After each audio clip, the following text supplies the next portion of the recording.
જય Shri Krishna. Omkar કર્મકાંડ and astro સર્વિસની અંદર બધા જ દર્શક મિત્રોનું, સ્નેહી બંધુનું હાર્દિક સ્વાગત છે. હું છું સચિન શાસ્ત્રી. આજે આપના સમક્ષ નવા વર્ષની અંદર 2025ની અંદર 30 માર્ચ જ્યારે આપણે નવરાત્રી પ્રારંભ થઈ રહી છે, ચૈત્ર નવરાત્રી, એના વિષય પર આજે આપણે વાત કરીશું. બધા જ દેવી ભક્તોને, મા ભગવતીના ભક્તોને બધાને જય માતાજી. આજે આપણે વાત કરવાની છે નવરાત્રી વિશે, કે નવરાત્રીની અંદર કઈ પૂજા કરવાથી, કઈ અર્ચના કરવાથી આપણી ઉપર દેવીની કૃપા પ્રાપ્ત થઈ શકે છે. બીજી વિશેષ વાત પણ કરીશું. સાથે સાથે નાના મોટા ઉપાયો પણ જાણીશું, જેથી કરી અને આ નવરાત્રી દરમિયાન કરવાથી આખા વર્ષની અંદર માં ભગવતીની કૃપા આપણી પર રહે અને આજીવન માં ભગવતી આપણી પર પ્રસન્ન થાય એવા ઉપાયો વિશે આપણે આજે જાણીશું.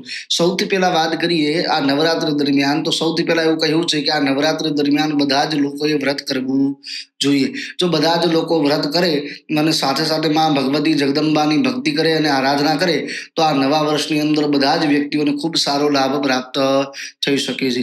બીજી વિશેષ વાત કરીએ તો આજે પ્રથમ વિડીયો છે, આ નવરાત્રી દરમિયાનમાં 2 વિડીયો બનાવવાના છે. અને પ્રથમ વિડીયો જે આ છે એ માતાજીના ભક્તો માટે છે. આમની પછીનો જે બીજો વિડીયો જે અમે મૂકવાના છીએ એ વિડીયો છે માં ભગવતીની આરાધના કરવા માટેનો છે. અલગ અલગ કામનાઓ માટે કેવા કેવા અનુષ્ઠાન કરવાથી, કયા મંત્ર દ્વારા અનુષ્ઠાન કરવાથી બધી જ કામનાઓ આપણી સિદ્ધ થાય એના માટેનો આ ઉપાય આપણે બીજા વિડીયોની અંદર પણ જણાવીશું. અત્યારે આપણે સૌથી પહેલા વાત કરીએ તો કે નવરાત્રી દરમિયાન શું કરવું જોઈએ. તો સૌથી પહેલા તો એવું કહી શકીએ કે નવરાત્રી દરમિયાન બધા જ માતાજીના ભક્તોએ, માતાજીના ઉપાસકોએ વ્રત કરવું જોઈએ. વ્રતની અંદર પણ નિયમ છે કે વ્રત બને ત્યાં સુધી નમક ન ખાવું જોઈએ. વ્રતની અંદર બને ત્યાં સુધી વ્રતની અંદર ફળ અને દૂધનો આહાર લઈ અને પોતાનું 9 દિવસનું વ્રત છે એને પૂર્ણ કરવું જોઈએ. અને સાથે સાથે આપણા ઘરની અંદર જે પણ જગ્યાએ આપણું મંદિર હોય એ જગ્યા ઉપર માં ભગવતી જગદંબા, આપણી કુલંબિકા અથવા તો કોઈ પણ દેવીને જેને આપણે માનતા હોય, જેની ભક્તિ કરતા હોય, એમની પાસે એક ઘીનો દીવો અને એક તેલનો દીવો પણ આપણે પ્રજ્વલિત કરવો જોઈએ. અને માં ભગવતીના નામના જપ કરવા જોઈએ અને માં ભગવતીના નામનું અનુષ્ઠાન કરવું જોઈએ. અને શક્ય હોય તો આ દિવસ દરમિયાન, 9 દિવસ દરમિયાન માં ભગવતીની ઉપાસના કરવા માટે બ્રાહ્મણને બોલાવી અને પ્રતિદિન ઘરે ચંડીપાઠ કરવો જોઈએ. જો ચંડીપાઠ કરવામાં આવે, બ્રાહ્મણ પાસે ચંડીપાઠ કરાવવામાં આવે તો આ 9 દિવસનું કંઈક અલગ ફળ આપણા જીવનની અંદર આપણને પ્રાપ્ત થાય છે અને આપણી કામનાઓની પૂર્તિ કરે છે. અને સાથે સાથે આ 9 દિવસ દરમિયાન હરેક દિવસે એક કુંવારી બાળાને બોલાવી, એટલે કે નાની દીકરીને બોલાવી અને એમની પૂજા કરવામાં આવે, એમને શણગાર આપવામાં આવે, એમને વસ્ત્ર આપવામાં આવે, એમને ફળ આપવામાં આવે અને એમને દક્ષિણા આપવામાં આવે તો માં ભગવતી જગદંબા આપણી પર કૃપા કરે છે.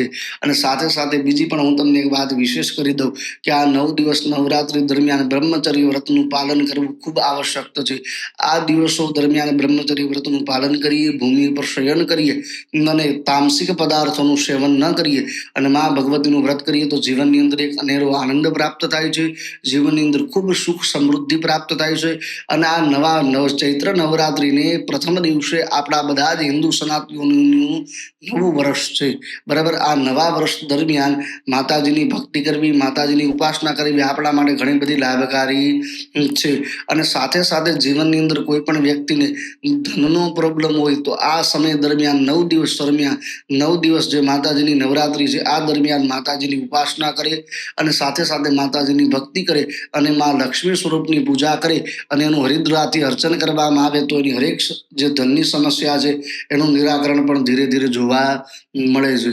જેના જીવનની અંદર અનેક પ્રકારના રોગો છે એ માતાજીની પૂજા કરે, કુંજિકા સ્તોત્રનો પાઠ કરે, દુર્ગા 32 નામાવલીનો પાઠ કરે, બ્રાહ્મણો પાસે ચંડીપાઠ કરાવવામાં આવે તો પણ એના જીવનની હરેક પ્રકારની જે સમસ્યાઓ છે એમાંથી મુક્ત થઈ શકે છે.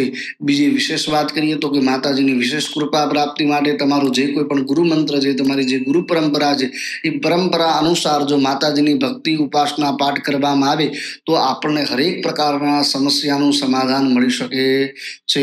અસ્તુ. જય શ્રી કૃષ્ણ.